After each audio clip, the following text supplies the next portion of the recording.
నమస్తే, welcome to live show. మే 1 నుంచి ఒక బృహత్తర కార్యక్రమం ప్రారంభం కాబోతోంది. 18 ఏళ్లు పైబడిన భారతీయులందరికీ వ్యాక్సినేషన్ కార్యక్రమం జరగబోతోంది. ఈ రోజు నుంచే రిజిస్ట్రేషన్ కార్యక్రమం ప్రారంభమైంది. సర్వర్లు జామ్ అవడం కూడా జరిగింది. సో ఈ కార్యక్రమానికి సంబంధించి ప్రధానంగా రెండు విషయాల మీద మనం చర్చించుకోబోతున్నాం ఈరోజు. మొదటిది వ్యాక్సిన్ సప్లై, అలాగే వాటి ఎగ్జిక్యూషన్, ఏ విధంగా వాటిని నిర్వహిస్తారు. ఇప్పటి వరకు మనం చూసినట్లయితే, అంటే 45 ఏళ్ళు పైబడిన వారికి చూసినట్లయితే మొత్తం 14.5 కోట్ల వ్యాక్సిన్లు మాత్రమే ఇప్పటి వరకు వేయడం జరిగింది. అందులో 2 డోసులు వేసుకున్న వాళ్ళు కేవలం 2.38 కోట్ల మంది వేసుకున్నారు. 2.38 లక్షల మంది, అంటే 2% వేసుకున్నటువంటి పరిస్థితి. ఈ నేపథ్యంలో 18 నుంచి 45 ఏళ్ళ మధ్యలో ఉన్నటువంటి భారీ జనాభాకు ఏ విధంగా వ్యాక్సినేషన్ సప్లై జరుగుతుంది? మొత్తం 2 ఇన్స్టిట్యూట్లు, 2 వ్యాక్సిన్ ప్రొడక్షన్ కంపెనీలు కలిపి 7 కోట్లు, ఒకవేళ రెట్టింపు చేసుకున్నా కూడా 14 కోట్లు. ఎప్పటికి పూర్తయ్యాను ఈ వ్యాక్సినేషన్ ప్రక్రియ? రెండో విషయం, వ్యాక్సిన్ ధరలకు సంబంధించి రాష్ట్రాలకు ఒక రేటు, కేంద్రానికి ఒక రేటు, ఏ విధంగా ఇస్తారు? రాష్ట్రాల మీద ఎందుకు ఇంత భారం వేయాల్సిన అవసరం ఉంది? బడ్జెట్లో 48,000 కోట్లు రాష్ట్రాలపై భారం పడబోతోంది. బడ్జెట్లో వ్యాక్సిన్ కోసం 38,000 కోట్లు కేటాయించింది కేంద్ర ప్రభుత్వం కేవలం వ్యాక్సిన్ల కోసం. ఇంత బడ్జెట్ను కేటాయించి రాష్ట్రాల మీద అదనంగా మళ్ళీ 48,000 కోట్ల భారం వేయాల్సిన అవసరం ఏంటి? ధనిక రాష్ట్రాలుంటాయి, పేద రాష్ట్రాలుంటాయి. కోవిడ్తో ఇప్పటికే కొన్ని రాష్ట్రాలు నష్టపోతున్నటువంటి పరిస్థితుల్లో రాష్ట్రాల మీద అధిక భారం వేయడం ఏంటనేది మరో ప్రశ్న. ఈ 2 విషయాల మీద ఈరోజు మనం చర్చించుకోబోతున్నాం. మనతో పాటు గెస్టులు ఉన్నారు, వారిని పరిచయం చేసుకుందాం. ప్రొఫెసర్ డాక్టర్ ప్రభాకర్ గారు, పల్మనాలజిస్ట్, అలాగే డాక్టర్ రామచంద్ర గారు, కార్డియాలజిస్ట్, అలాగే ప్రొఫెసర్ డాక్టర్ రమేష్ గారు, general secretary of medical college, Osmania medical college, general surgeon ఆయన. అండ్ మనతో పాటు పివి రమేష్ గారు జాయిన్ అవుతున్నారు జూమ్లో. ఈయన రిటైర్డ్ ఐఏఎస్, అలాగే ఉమ్మడి ఆంధ్రప్రదేశ్కు హెల్త్ సెక్రటరీగా పనిచేశారు. వీరితో మాట్లాడదాం. ముందుగా అసలు రామచంద్ర గారు, ప్రస్తుత పరిస్థితి ఏ విధంగా ఉంది? వ్యాక్సిన్లు 2 డోసులకు సంబంధించి 45 ఏళ్ళు పైబడి ఆసుపత్రుల్లో పరిస్థితి ఏ విధంగా ఉంది? వాళ్ళకి పుష్కలంగా దొరుకుతూ ఉన్నాయా? ఏ విధంగా ఉంది పరిస్థితి? వాస్తవ పరిస్థితి ఏంటి?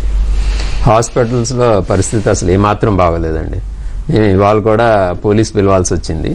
ఎందుకంటే పోలీస్ పిలవాల్సి వచ్చింది ఎందుకంటే సెకండ్ డోస్కి చాలా మందికి మాకు చాలా లిమిటెడ్ సప్లై వస్తుంది.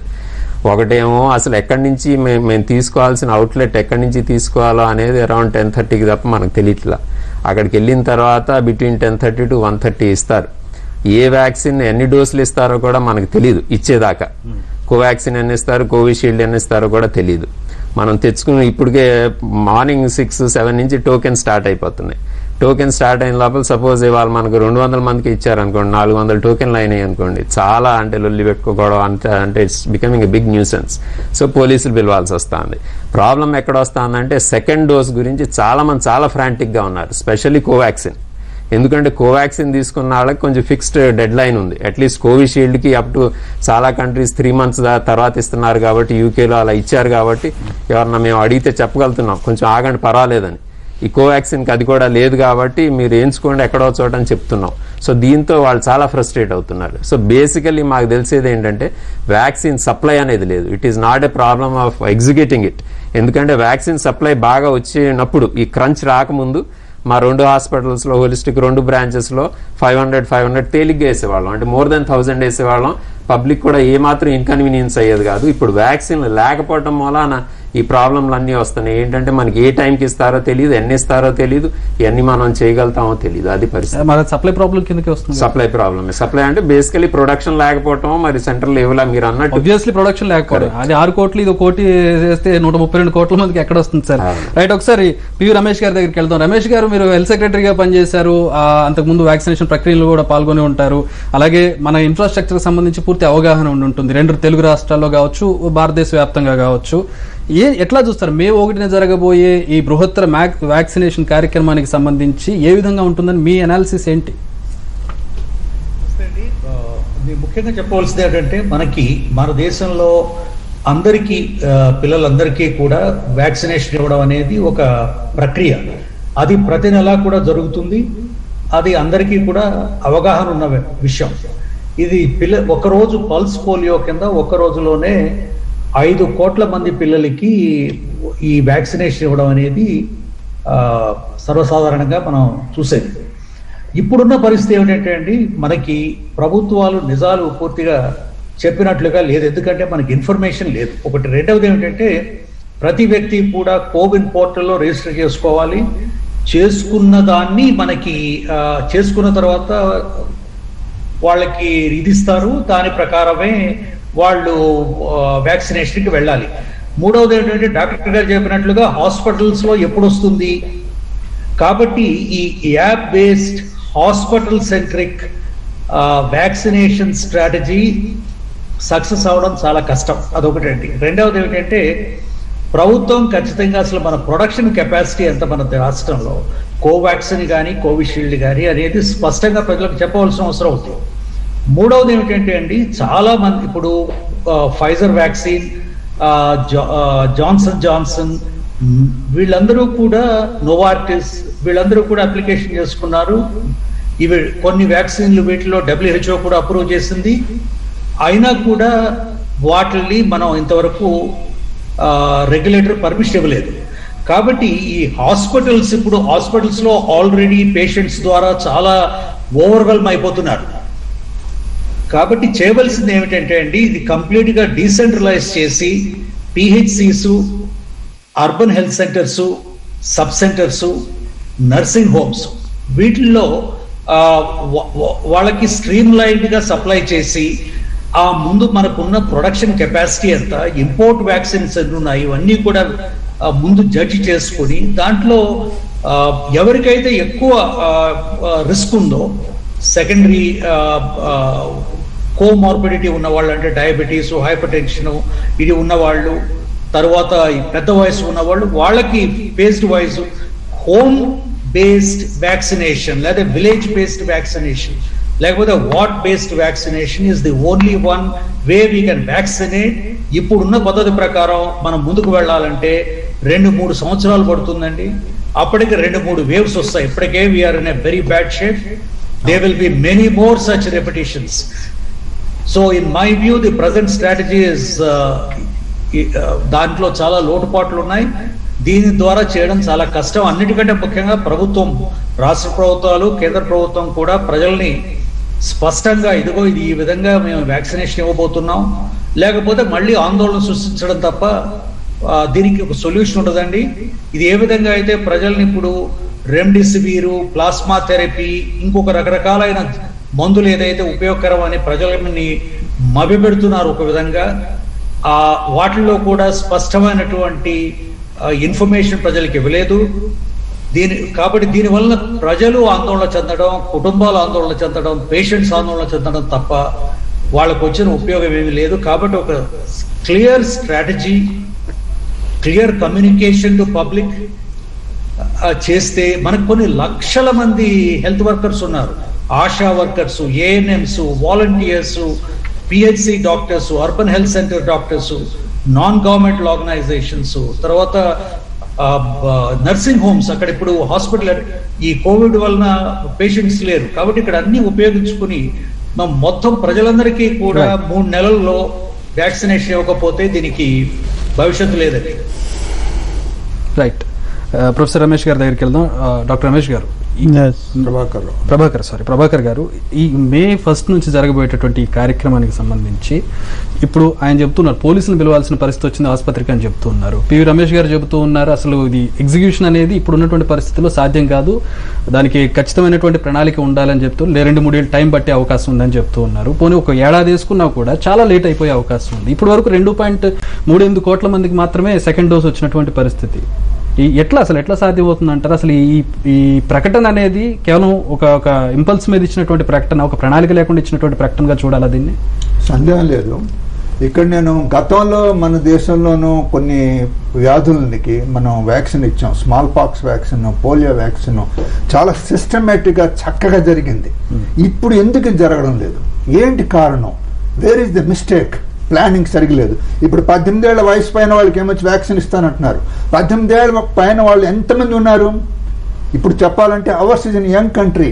ది ఫస్ట్ దీంట్లో వేవ్లోను మన కంట్రీలో మృతుల సంఖ్య తక్కువను, సఫరర్ సంఖ్య కూడా తక్కువను. ఎందుకంటే మన కంట్రీ ఏదైతే ఉందో యంగ్ కంట్రీ. ఇప్పుడు ఈ యంగ్ పీపుల్ కంటే 18 ఏళ్ళ పైన వాళ్ళకి మీరు వ్యాక్సిన్ ఇస్తానంటున్నారు. వాళ్ళ జనాభా ఎక్కువ. ఆ జనాభా ఎక్కువ అన్నప్పుడు మీరు ఎలా ట్యాకిల్ చేస్తారో దానికి ఒక ప్రణాళిక ఉన్నదా? ఇప్పుడు ఎలాగైతే చెప్పారో కొన్ని సెంటర్స్ని మీరు కాదు, ఇదేమో ప్రైమరీ హెల్త్ సెంటర్ దాకా వెళ్ళాలి, ప్రైమరీ సెంటర్ నుండి ప్రైమరీ హెల్త్ సెంటర్ దాకా వెళ్ళాలి. త్రూ అవుట్ ఇండియా ఒకటే రేటు ఉండాలి, అంతేగాని స్టేట్కి ఒక రేటు, తర్వాత మన సెంటర్కి ఒక రేటు ఎందుకు ఉండాలండి? ఇప్పుడు small pox vaccine, polio vaccine ఫ్రీగా ఇచ్చాం. స్మాల్ పాక్స్ గర్వంగా చెప్పుకున్నాం ఏంటంటే దేశం ఇంకా అభివృద్ధి చెందలేదు, ఆ టైంకే స్మాల్ పాక్స్ కంప్లీట్గా ఇరాడికేట్ అయిపోయింది ఇండియాలో. అదేవిధంగా పోలియో వ్యాక్సిన్ కూడా ఎంత సక్సెస్ఫుల్గా చేసాం. అప్పటికి ఇప్పటికి మన దేశం అంతే ఎంత ఉన్నతి చెందింది. ఈ ఉన్నతి చెందినప్పుడు, టెక్నాలజీ ఉన్నప్పుడు ఎందుకు మనం చేయలేకపోతున్నాం? 130 crores లో మీరు 18 ఏళ్ళ పైన వాళ్ళని చూస్తే వాళ్ళ సంఖ్య ఎక్కువ ఉంది, 188 కోట్లు ఉంది. వాళ్ళ సంఖ్య ఎక్కువ ఉంది. 188 కోట్ల డోసులు అవసరం అవుతుంది, 94 కోట్ల మంది ఉన్నారు. సగర్వంగా చెప్పుకోవచ్చు. ఇప్పుడు మా కాలేజీలో కూడా సెకండ్ డోస్ లేదు, ఇప్పుడు జనాలు వస్తున్నారు. దేశం మొత్తం మీద 2 కోట్ల మందికి సార్ సెకండ్ డోస్ వేసింది, దీన్ని బట్టి అర్థం చేసుకోవచ్చు. అంటే that means definitely there is no planning, absolutely planning అనేది లేదు. తర్వాత ఏమొచ్చి కాంక్రీట్ గా ఉన్న మీరు మ్యాన్ పవర్ని వాడుకోవడం లేదు. ఎందుకు వాడుకోవడం లేదు? మీ దగ్గర స్టాక్ లేదు, మీ దగ్గర స్టాక్ లేదని మీరేమో చెప్పలేకపోతున్నారు. మీరు ప్రజలకి ఏమొచ్చి మభ్య పెట్టకుండా చెప్పండి, ఇది పరిస్థితి. ఈ పరిస్థితిలోనూ మేము వ్యాక్సిన్ ఇవ్వడం కొన్నాళ్ళు మాకు టైం పడుతుంది, అందాక మీరు ప్రివెంటివ్ స్టెప్స్ తీసుకోండి, రైట్? ఈ 3 నెలల్లో 6 నెలల్లో ఈ 130 కోట్లకి మేము దీంట్లో ఉన్న జనాభాకి మేము కవర్ చేస్తాం అని మీరు చక్కగా చెప్తే అందరూ జాగ్రత్తగా ఉంటారు. అంతేగాని ఇవాళ ఒక మాట, రేపో మాట. కోవాక్సిన్ కానీ కోవిషీల్డ్ కానీ దానికి కొన్ని ఉన్న లిమిటేషన్స్ ఉన్నాయి.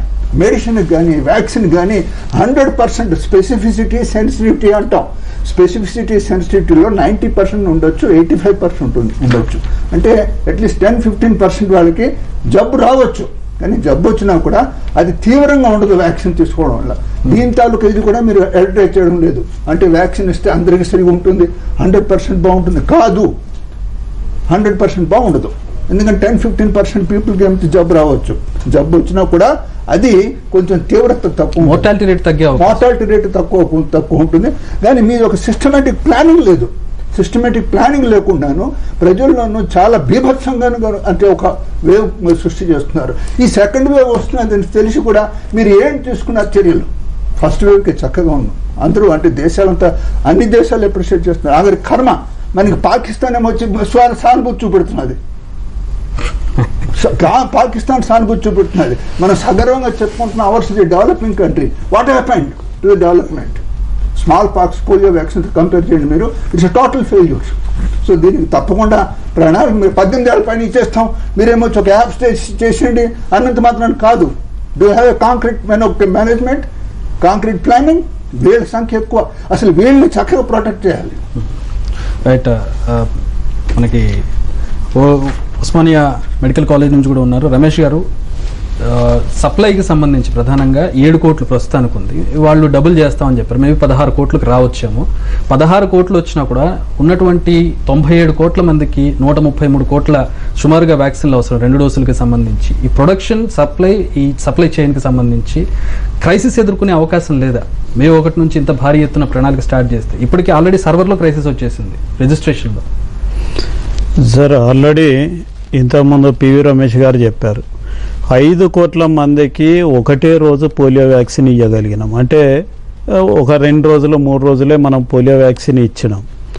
మరి ఈరోజు మొత్తం టోటల్గా 15 కోట్లకు మాత్రమే రీచ్ అయింది. ఇప్పుడు అసలు మనకి వ్యాక్సిన్ రానప్పుడు లాస్ట్ మార్చి నుండి మనం ఇప్పుడు కనుక తీసుకుంటే 1 ఇయర్ పట్టింది.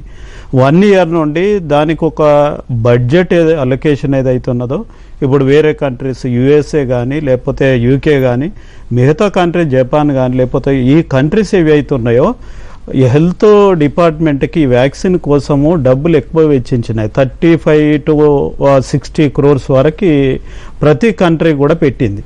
కానీ ఈరోజు భారతదేశం పరిస్థితి ఏంటంటే 3 కోట్ల నుండి 4 కోట్లు 5 కోట్ల వరకే రీచ్ అవుతుంది. అంటే బడ్జెట్ ఏదైతే ఉన్నదో అలొకేషను, మనం వ్యాక్సిన్ కావాలనుకున్నప్పుడు ఇంత పెద్ద జనాభాకి ఒక కాంక్రీట్ ప్లాన్ లేదు. అంటే సెంట్రల్ గవర్నమెంట్కి స్టేట్ గవర్నమెంట్ సెంట్రల్ గవర్నమెంట్ని తిట్టడం, సెంట్రల్ గవర్నమెంట్ ఇక్కడ అంటే సెంట్రల్ గవర్నమెంట్ ఏమంటుంది, మీ దగ్గర తెలుగు రాష్ట్రాలలో పర్సంటేజ్ ఆఫ్ వేస్టేజ్ ఎక్కువ అయింది కాబట్టి మేము వ్యాక్సిన్ పంపించలేకపోతున్నాం. ఇవన్నీ కూడా అబద్ధాలు. అంటే నిజంగా ఎంత వ్యాక్సిన్ ప్రొడక్షన్ ఉంది, మనం ఆ వ్యాక్సిన్ ప్రొడక్షన్ సంబంధించినటువంటిది మనం ఎట్లా 20 to 30% ఇంక్రీజ్ చేసుకోవాలి. వేరే స్టేట్స్కి అంటే వేరే కంట్రీస్కి ఇచ్చే బదులు మన కంట్రీలో 130 కోట్ల మందికి రీచ్ అవ్వదు వ్యాక్సిన్. ఇప్పుడు మనం ఇదే విధంగా అంటే ఇదే నత్తనడకన దాదాపు కోవాక్సిన్ సార్ దాదాపు 12 to 13 days అవుతుంది సార్, ఈ రోజు వరకు కూడా అవైలబిలిటీ లేదు. మరి ఇలాంటి పరిస్థితుల్లో మనం నిజంగా 5 ఏళ్ళు పడుతుంది వ్యాక్సిన్ వేసుకోవడానికి. మరి ఇట్లా చేస్తే వ్యాక్సిన్ రోల్ ఏముండదు, వ్యాక్సిన్ పెద్ద ఉపయోగం ఉండదు. సార్ చెప్పినట్టు ఇప్పుడు 3rd wave వస్తుంది, నెక్స్ట్ 4th wave వస్తుంది, 5th wave వస్తుంది. కాబట్టి ప్రజలందరూ చనిపోతారు. ఇప్పుడు ఈరోజు పరిస్థితి ఏంటంటే గవర్నమెంట్ హాస్పిటల్లో కూడా ఇప్పుడు గాంధీ హాస్పిటల్ ఉన్నాయి, గాంధీ హాస్పిటల్లో బెడ్స్ లేవు. మొత్తం టోటల్గా 700 ఐసీయూ బెడ్స్ ఏవైతున్నాయో, ఆక్సిజన్ సప్లై చేసే బెడ్స్ ఏవైతున్నాయో కంప్లీట్గా అయిపోయినాయి. మరి అయిపోయినప్పుడు ప్రజలందరూ ఎక్కడ ట్రీట్మెంట్ తీసుకోవాలి? ప్రైవేట్ హాస్పిటల్స్లో బెడ్స్ లేవు, ఆక్సిజన్ సప్లై లేదు, ఆక్సిజన్ షార్టేజ్ ఉంది, అడెక్వేట్ ఆక్సిజన్ ఉన్నాయని చెప్పి ఇందాకే హెల్త్ డైరెక్టర్ సార్ అదే చెప్తున్నా నేను. ఆక్సిజన్ ఉన్నంత మాత్రాన ఆక్సిజన్ ఎక్కడ ఈ రోజు ఆక్సిజన్ అవైలబిలిటీకి వచ్చింది, మొన్న ఆక్సిజనే లేదు. చాలా వరకు చాలా ప్రైవేట్ హాస్పిటల్స్ అయితే మా దగ్గర ఆక్సిజన్ లేదని బయటికి పంపించినటువంటి పరిస్థితి ఉన్నది. కాబట్టి ఇట్లా కాకుండా మళ్ళీ ఇప్పుడు 18 years నుండి ఇస్తా అంటున్నారు. వ్యాక్సిన్ ఎంత వస్తుందో తెలియదు, ఏమొస్తుందో తెలియదు, ఏ వ్యాక్సిన్ వస్తుందో తెలియదు. ఇప్పుడు చెప్పినట్టు సార్ చెప్పిండు, మనకి Sputnik vaccine already permission DCGI ఇచ్చింది. మరి ఇచ్చిన తర్వాత కూడా దాదాపు 1 week అవుతుంది. 1 week నుండి కూడా వ్యాక్సిన్ రాలేకపోతుంది.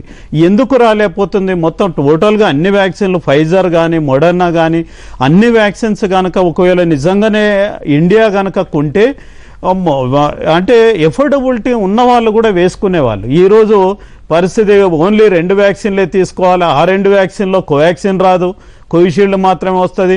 ప్రజలు కోవాక్సిన్ అడిగితే కోవిషీల్డ్ ఇస్తాం, మనం కోవిషీల్డ్ అడిగితే కోవాక్సిన్ ఉంటుంది. ఇది మన పరిస్థితి. కాబట్టి ఖచ్చితంగా ఒక కార్యాచరణ ప్రకటించాలి. స్టేట్ గవర్నమెంట్ కూడా అంటే ఇప్పుడు ఈటెల రాజేందర్ గారు ఉన్నారు, వ్యాక్సిన్ మీద అసలు ప్రజలందరికీ అవగాహన కల్పించాలి. తర్వాత డాక్టర్లకు కూడా చెప్పాలి. అక్కడ PHCలో వ్యాక్సిన్ వస్తుంది అని వెయిట్ చేసి వ్యాక్సిన్ రాకుండా అంటే ఇప్పుడు దాదాపు 400 టోకెన్లు ఇస్తే 100 టోకెన్ల వరకే పర్మిషన్ వస్తుంది. మిగతా వాళ్ళందరినీ పంపించలేక ఇప్పుడు డాక్టర్ గారు చెప్పినట్టు ప్రతి దగ్గర పోలీసులను ఇన్వాల్వ్ చేసి ఇంటికి పంపించాల్సి వస్తుంది. ఆ పరిస్థితి ఎందుకు అసలు? అది 45 ఏళ్ళు పైబడిన వాళ్ళకి జరుగుతుంది. ఇప్పుడు మరి 18 ఏళ్ళకి ఇస్తానంటే మరి 18 ఏళ్ళకి ఇస్తా అంటే అందరూ యంగ్ కుర్రవాళ్ళు ఉంటారు, వచ్చి గొడవ పెట్టడం తప్ప ఇంకేం జరగదు. కాబట్టి ఖచ్చితంగా కార్యాచరణ ఉండాలి. ఖచ్చితంగా ఎంత వ్యాక్సిన్ వస్తుందో ముందే అనౌన్స్ చేయాలి. తర్వాత ఎక్కడెక్కడ ఏ సెంటర్స్లో ఇస్తున్నారో ప్రతి ఒక్కరి పబ్లిక్ డొమైన్లో తెలవాలి. ఇప్పటి వరకు కూడా సాఫ్ట్వేర్ అనేది ఇప్పటి వరకు అప్డేటింగ్లో ప్రతి దాంట్లో ప్రాబ్లమ్సే ఉన్నాయి. సాఫ్ట్వేర్లో అయితే అసలు మరి ఆ సాఫ్ట్వేర్ ఎందుకు తీసుకున్నారో, వ్యాక్సిన్ వచ్చిన రోజు నుండి మనం ఒక 1 weekలో రెక్టిఫై అవుతుంది అనుకున్నాం, 10 daysలో రెక్టిఫై అవుతుంది అనుకున్నాం. ఈ రోజు వరకు కూడా ప్రతిదీ సాఫ్ట్వేర్లో ప్రాబ్లం ఉన్నది. సాఫ్ట్వేర్ని రెక్టిఫై చేసుకోలేమండి ఇంత పెద్ద కంట్రీ.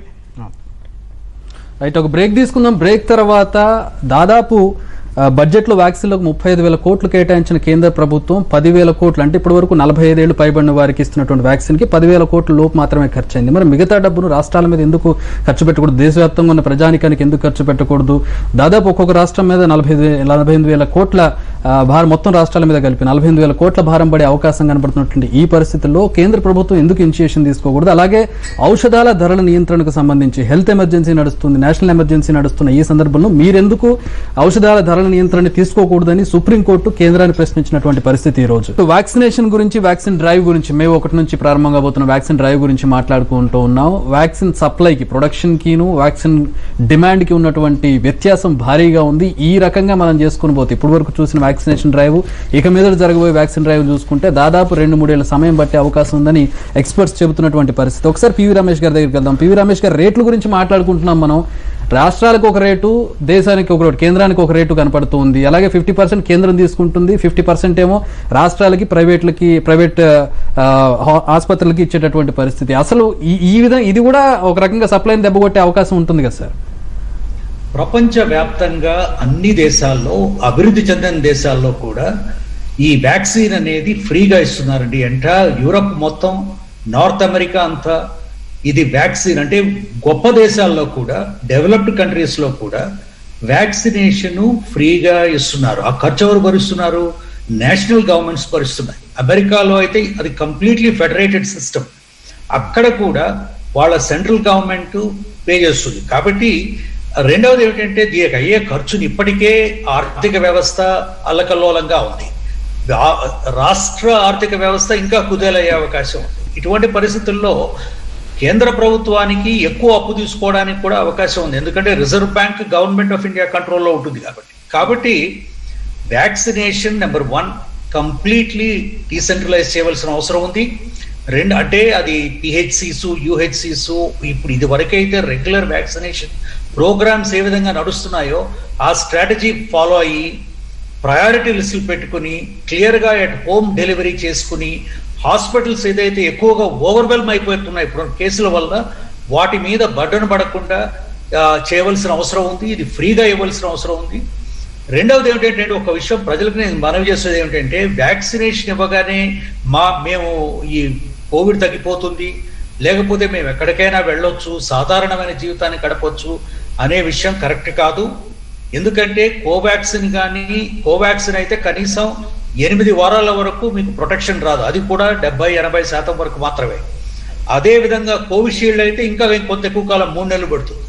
ఈ టైంలో కూడా ఆ తరువాత కూడా మీకు ఇన్ఫెక్షన్ వచ్చిన చాలా మందికి వస్తుంది ఇప్పటి వరకు 2-3% వాళ్ళకి. అది కాకుండా మీరు వైరస్ని ఇంకొకరికి అందించే అవకాశం ఉంది, సోకే అవకాశం ఉంది. కాబట్టి ఇప్పుడు ఉన్న పరిస్థితుల్లో వెంటనే ఈ నడుస్తున్న పరిస్థితిని మనం అర్థం చేసుకుని, తీవ్రతను అర్థం చేసుకుని, ఇది మెడికల్ ఎమర్జెన్సీ కాదు, ఇది నేషనల్ ఎమర్జెన్సీ. ఎందుకంటే డాక్టర్లు ఏం చేస్తారంటే దీనికి కారణం డాక్టర్లు కాదు, దీనికి ఉన్న మన ఒక కంట్రోలు, ఒక స్ట్రాటజీ, ఒక ప్లాన్ లేకుండా ముందుకు వచ్చేసాం. కాబట్టి దీనికి మొత్తం ప్రభుత్వాలు బాధ్యత తీసుకుని ఒక స్ట్రాటజీ ఏర్పాటు చేసుకుని ఒక ప్లాన్ తయారు చేసుకుని ఆ ప్రణాళిక ప్రకారం ఉన్న రిసోర్సెస్ ని యూజ్ చేయాలి. అంతేగాని కమాండ్ చేసి అసలే ఇప్పటికే ఎంత ఓవర్ స్విచ్ అయిపోయిందండి హెల్త్ సిస్టమ్. డాక్టర్లు కానీ, నర్సెస్ కానీ, ఫ్రంట్ లైన్ వర్కర్స్ కానీ వీళ్ళందరికీ కూడా ఎంతకాలమని పనిచేయగలరు? కాబట్టి ఈ వ్యవస్థని ఒకసారి బేరీజ్ వేసుకుని మనకు టైం లేదు ఇప్పుడు. ఉన్న టైం ఏమో వ్యర్థం చేసుకున్నాం. ఈ సెకండ్ వేవ్ వస్తుందని ఎక్స్పర్ట్స్ చెప్తూనే ఉన్నారు, చెప్తున్నా కూడా ఎవరు వినలేదు, పట్టించుకోలేదు. ఇప్పుడు కూడా పట్టించుకోవడం లేదు. అంటే మధ్యలో మనం వ్యాక్సిన్ కోవిడ్ ని జయించాం కదా సార్, మధ్యలో కోవిడ్ ని జయించాం. ఇప్పుడు కూడా ఇంకా కోవిడ్ ని వల్ల మన కోవిడ్ అసలు దాని ఏమీ కాదన్నట్లుగా నిర్లక్ష్యంగా మీడియా, ఇదంతా మీడియా చేస్తున్న ప్రచారం అన్నట్లుగా ప్రజలు చెప్తున్నారు. మరి వాళ్ళు ఏ ప్రపంచంలో బ్రతుకుతున్నారో తెలియదు, లేకపోతే మనం వేరే ప్రపంచంలో బ్రతుకుతున్నామో. ప్రజల హాహాకారాలు, వాళ్ళ దయనీయమైన పరిస్థితులు, ఆక్సిజన్ కోసం ప్రాణాలు కోల్పోయే వ్యక్తులు, ఎంత సమస్యల్లో ఉన్నామండి. దీన్ని గురించి తీవ్రమైన చర్య తీసుకోవాల్సిన బాధ్యత ప్రభుత్వాల మీద ఉంది, ప్రతి ఉద్యోగి మీద ఉంది, ప్రజల మీద కూడా ఉంది. రైట్. రామచంద్ర గారు, రేట్లకు సంబంధించి ప్రైవేట్ ఆసుపత్రులు చూస్తూ ఉంటారు కాబట్టి రేట్లకు సంబంధించి రాష్ట్రాల మీద 50% వదిలేసి కొనుక్కోండి, మీరు వాడుకోండి అని చెప్పడం ఎంతవరకు సబబు? ప్రైవేట్ ఆసుపత్రులకి రాష్ట్రాలకి సంబంధించి ఇప్పుడు ప్రైవేట్ కూడా వస్తూ ఉంటాయి, స్పుత్నిక్, మోడర్నా కావచ్చు, జాన్సన్ జాన్సన్ ఇలాంటివి వస్తే ఏంటి పరిస్థితి? వాళ్ళు క్యాష్ చేసుకునే అవకాశం లేదా ఈ వ్యాక్యూమ్ని? కాదండి, అంటే నంబర్ 1 నాకు కొంచెం అంతా చెప్పుకోవాలంటే కొంచెం ముందు నుంచి స్టార్ట్ చేద్దాం. మీరు అన్నట్టు వ్యాక్సిన్ ప్రొడక్షన్ చాలా లిమిటెడ్. సో దానికి ఇట్ ఈస్ వెరీ క్లియర్ ఏంటంటే మనకు ఇంకొక 3 నెలలన్నా పడుతుంది. ఎందుకు లేట్ అయ్యింది ఏంటి అనేది మనం డిస్కస్ చేసుకోవచ్చు. యూకేలో ఒక వ్యాక్సిన్ అప్రూవ్ అయిన తర్వాత మనకు ఆల్మోస్ట్ 2-3 వీక్స్ 1 మంత్ దాకా ఆ వ్యాక్సిన్ అప్రూవ్ అవ్వలేదు. సో అంతా లేటే. అలాగే మనం బ్రిడ్జింగ్ స్టడీస్ చేయాలనుకున్నాం. బ్రిడ్జింగ్ స్టడీస్ మనం వ్యాక్సిన్ మనకు ఆల్రెడీ డ్రగ్స్ కొన్నాయి, ఏంటంటే జర్మనీ లేకపోతే యూకే లోపల అప్రూవ్ అయిన డ్రగ్ మనం డైరెక్ట్గా వాడచ్చు. అలాగే ఈ వ్యాక్సిన్ ఇమ్మీడియట్లీ తీసుకోవాల్సిన పరిస్థితి ఉండేది. ఫైజర్ వీళ్ళు వచ్చినప్పుడు మేమే కోల్డ్ స్టోరేజ్ మేమే చేస్తాం అన్నప్పుడు ఎంతో కొంత తీసుకుంటే అట్లీస్ట్ డబ్బులు ఉన్న వాళ్ళన్నా కొంతమంది చేయించుకునేగలిగేవారు. సో ఉన్న వ్యాక్సిన్లు అన్నీ కూడా మనం వెల్కమ్ చేయాల్సింది, క్విక్గా వెల్కమ్ చేయాల్సింది, ఇక్కడ ప్రొడక్షన్ ఇంప్రూవ్ చేయాల్సింది. మనం ఉన్న పాపులేషన్కి పర్ డే 1% చేయాలన్నా మీకు సుమారుగా నెలకి 30 crores వ్యాక్సిన్స్ కావాలి. సో నెలకి 6 crores వ్యాక్సిన్స్ లేకపోతే ఇంకొక 4 రోజులు స్టాక్ ఉందనుకోవడం అబ్సల్యూట్ ఫూలిష్నెస్. ఎందుకంటే 4 రోజుల స్టాక్ ఏంటండి ఇంత పెద్ద కంట్రీకి. సో ఇలాంటి పరిస్థితి ఉన్నప్పుడు 45 years కన్నా ఎక్కువే మనకి పాపులేషన్ ఆల్మోస్ట్ 25%. అంటే వీళ్ళకి మనం ఇప్పుడు వేసే స్ట్రాటజీలో పర్ డే 25 lakhs కనుక వేస్తుంటే ఇప్పటికే 3 months పడుతుంది. ఇప్పటికే 25 lakhs 30 lakhs వేయలేకపోతున్నాం ఎందుకంటే క్రంచ్ వచ్చేసింది. ఆల్రెడీ 3 months వేస్తేనే ఇంకా కొన్ని కోట్ల మంది మిగిలిపోయారు. ఇంకొకటి ఏంటంటే బ్రిటిష్ మెడికల్ జర్నల్లో అన్ని చోట్ల చాలా క్లియర్ గా రాస్తున్నారు, మీరు తక్కువ వయసులో ఇచ్చిన వాళ్ళకి అంటే బిలో 30 ఇస్తుంటే వాళ్ళకి ఈ వ్యాధితో చనిపోకుండా ఉండే ఛాన్సు దాని సైడ్ ఎఫెక్ట్స్ ఆల్మోస్ట్ ఒకటే. సో వాళ్ళకి ఎందుకు ఇస్తున్నారు? విత్ ద హోప్ దట్ వాళ్ళకి ఈ వ్యాక్సిన్ ఇచ్చిన తర్వాత వాళ్ళు వేరే వాళ్ళకి స్ప్రెడ్ చేయకుండా ఉంటారని. దానికి ఏమంత మంచి ప్రూఫ్ లేదు. సో ఇండియాలో మనం మెయిన్గా వ్యాక్సిన్ ఇచ్చేది, వ్యాక్సిన్ ఇవ్వడానికి 2 కారణాలండి. ఒకటేమో ఇన్ఫెక్షన్ వచ్చినప్పుడు సీరియస్గా ఇన్ఫెక్షన్ రాకుండా ఉండటానికి, సెకండ్ ఏమో మనకి ఇన్ఫెక్షన్ రాకుండా ఉంటే వేరే వాళ్ళకి స్ప్రెడ్ చేయడం తగ్గిస్తుంది. ఈ రెండో దానికి ఎక్కువ ప్రూఫ్ లేదు. సో ఈ తక్కువ వయసు వాళ్ళకి ఇవ్వడానికి there was absolutely no necessity. ఎందుకంటే మనం హాస్పిటల్లో కూడా చూస్తూ ఉంటాం కదా, ఎక్కువగా చనిపోయే వాళ్ళు అబౌవ్ 45. సో వాళ్ళ మీద కాన్సన్ట్రేట్ చేయాల్సింది, వీళ్ళని తీసుకురాకూడదు. ఇప్పుడు నేను ఇందాక చెప్పినట్టు మా హాస్పిటల్లో పరిస్థితి ఇలా ఉంది. ఇందాక సార్ చెప్పినట్టు ఆందోళన కలిగించకూడదు. Whatever decisions government makes it should not add to the trouble. ఎలాగంటే ఇప్పుడు 18 నుంచి వచ్చిన వాళ్ళు వాళ్ళలో చాలా మంది చాలా గట్టిగా మేము వ్యాక్సిన్ తీసుకోవాలనుకుంటారు. వాళ్ళు అక్కడ లైన్ లో నుంచున్నో లేకపోతే వీళ్ళని ఎంచుకునేవ్వలేదు అనుకోండి, ఏం చేస్తామండి? అసలే వ్యాక్సిన్ లా అండ్ ఆర్డర్ సమస్య వస్తుంది. యా, సో టెరిబుల్ థింగ్ అనమాట. అంటే I think it was absolutely wrong decision. ఈ డెసిషన్ ఎందుకు వచ్చిందంటే నేను I'm not a very good అంటే పొలిటికల్లీ ఇది కాదు. ఎందుకు వచ్చిందంటే state government suppose Delhi CM ఏమన్నారు, 18 years అబవ్ ఇవ్వాలి, ఎందుకు ఇవ్వటం లేదు? లేకపోతే ఏదో ఇంకొక మహారాష్ట్ర సీఎం అదిగోండి సెంట్రల్ గవర్నమెంట్ మాకు మందులు ఆపేస్తున్నారు, మేము నాన్ బీజేపీ స్టేట్ కాబట్టి మాకు వ్యాక్సిన్స్ ఇవ్వటం లేదు. ఇవన్నీ వచ్చినప్పుడు ఎలిగేషన్స్ వచ్చినప్పుడు సెంట్రల్ గవర్నమెంట్ నేను అనుకోవటం వాళ్ళు ఏ స్టేట్స్ మీద వదిలేశారు. ఏంటంటే ఇదిగోండి మేము 18 years కన్నా ఎక్కువ అలౌ చేస్తాం, మీరు కొనుక్కోండి, మేము 50% ఇస్తాం, మీరు కొనుక్కోండి మిగతా 50%. సార్ చెప్పినప్పుడు అబ్సల్యూట్ రాంగ్ థింగ్. ఎందుకంటే మనకు ప్రజలకి స్టేట్ గవర్నమెంట్ సెంట్రల్ గవర్నమెంట్ ఎందుకండి? It is one government, they should have one unified policy to give. So అదొకటి. కాస్ట్ గురించి ఎప్పుడు ఇండియాలో కూడా మనం ఒక సోషలిస్ట్ కంట్రీ అంటాం మనం, వెదర్ వీఆర్ కమ్యూనిస్టా క్యాపిటలిస్టా whether it's a market economy driven market అనేది మనకు క్లారిటీ లేదు.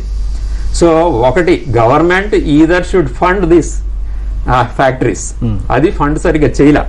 ఎలాగంటే వెరీ గుడ్ ఎగ్జాంపుల్ చెప్తున్నాను, ఈ serum institute already AstraZeneca vaccine దానికి పర్మిషన్ రాకముందే ఆల్మోస్ట్ 10 crores మ్యానుఫ్యాక్చర్ చేసి కూర్చుంది.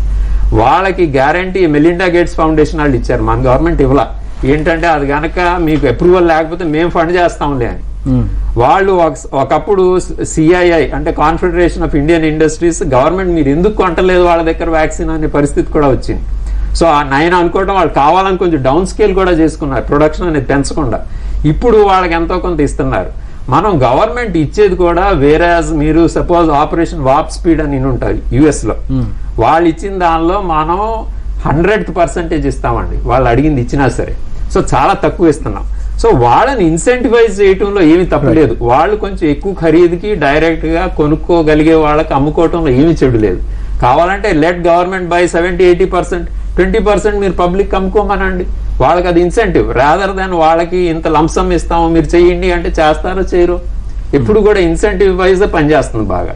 సో నేను అనుకోవటం ఒక సెంట్రలైజ్ పాలసీ ఉండాలి, ర్యాపిడ్ గా మనం పెంచాలి, వాళ్ళ ఫ్యాక్టరీకి ఇచ్చేదేదో ఇవ్వాలి, వాళ్ళని కొంచెం ఇన్సెంటివైజ్ చేయాలంటే మీరు అమ్ముకోవటం కొంచెం ఎక్కువ ధరకే అమ్ముకోనేవ్వండి, నో ప్రాబ్లం.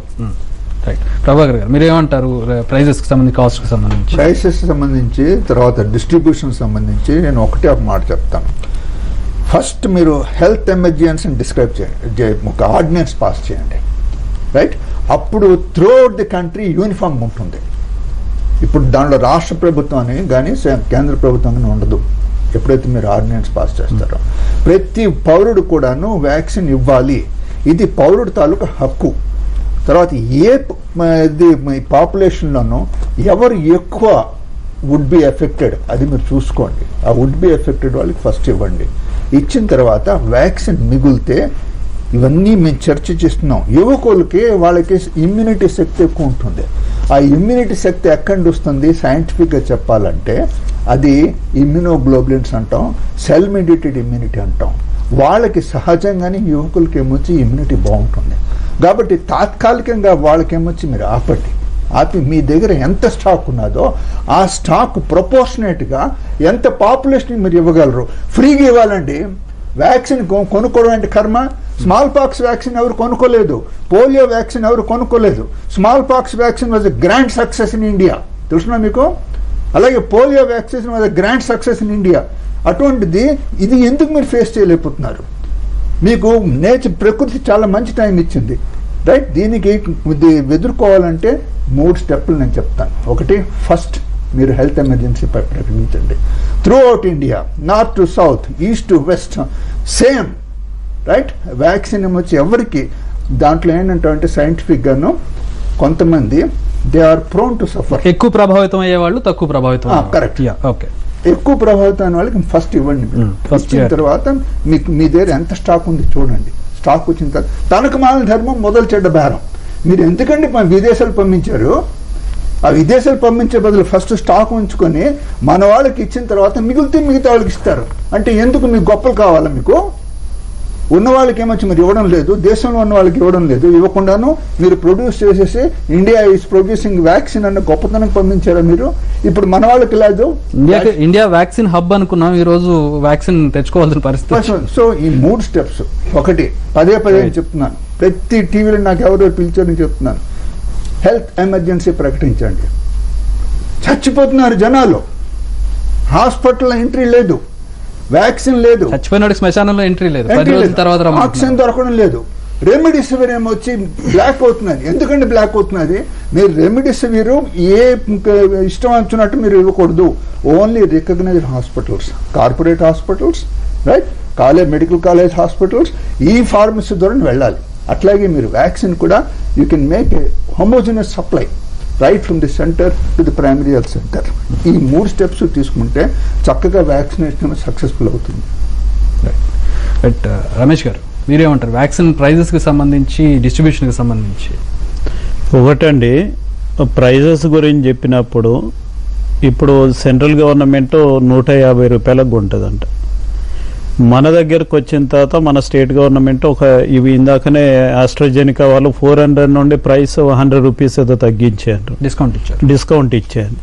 తర్వాత మెడికల్ షాప్లకి బయట ప్రైవేట్ సెక్టర్ అందరికీ 1200 రూపాయలు. ఇప్పుడు ఒరిజినల్గా కంపెనీ పీపుల్ ఒకవేళ నిజంగానే వాళ్ళ వ్యాక్సిన్ అమ్ముకోవడానికి డబ్బు ఎవరు ఎక్కువ ఇస్తే వాళ్ళకి ఇస్తారు. అంటే గవర్నమెంట్ సెక్టర్లో 300 రూపాయలకి ఇచ్చే వ్యాక్సిన్ ఏదైతే ఉన్నదో రేపు వ్యాక్సిన్ దొరకదు ఇంకా. సో డబ్బులు ఎక్కువ ఎవరికి ఇస్తే వాళ్ళకి ఇస్తారు. అంటే గవర్నమెంట్ కావాలని చెప్పి సెంట్రల్ గవర్నమెంట్ ఏం చేస్తుందంటే ప్రైవేట్ సెక్టర్ని ఎంకరేజ్ చేస్తూ అక్కడి నుండి ప్రజల మీద భారం పడి వాళ్ళు కొనుక్కునేటట్టు చేస్తుంది. భారీ తేడా ఉన్నప్పుడు రెమిడిసివిర్ పరిస్థితి రేపు సేమ్ అదే బ్లాక్ మార్కెట్. ఇందాక రెమిడిసివిర్ ఎట్లయితే చేస్తున్నారో ఇప్పుడు ఈ వ్యాక్సిన్ కూడా ఆ 1200 పోయి అమ్మే దగ్గరకు వచ్చిన తర్వాత 5000 10,000 రూపాయలకు వస్తుంది. అంటే దాన్ని కూడా బ్లాక్ మార్కెట్ చేయడానికి ఇది ఒకటి. రెండోది, మనం వ్యాక్సిన్ ఏదైతే ఉన్నదో మనం బెస్ట్ ఎగ్జాంపుల్స్ మిగతా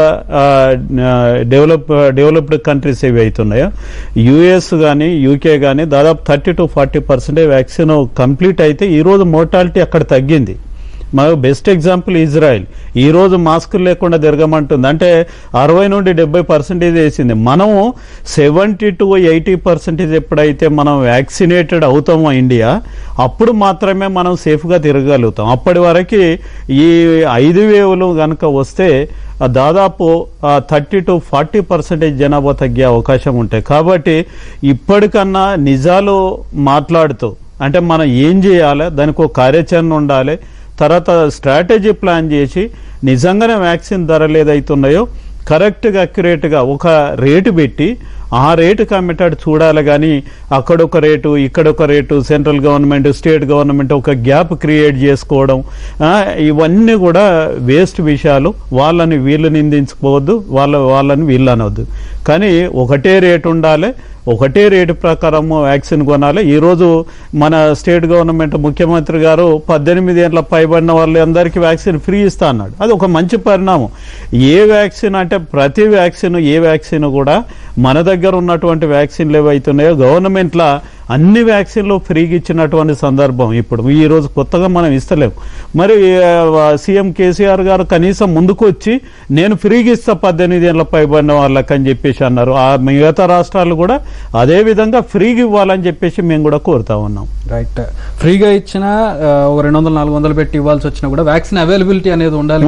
అది ముఖ్యం. ముందు సప్లై అనేది, ప్రొడక్షన్ అనేది పెంచుకోవాల్సిన అవసరం మనకి కనబడుతుంది. అలాగే మొత్తం చర్చా కార్యక్రమం కూలంకషంగా మనం చూస్తే బాటమ్ లైన్ ఏంటంటే మే 1 నుంచి సక్సెస్ఫుల్ గా ప్రారంభమయ్యే అవకాశం కనబడడం లేదు.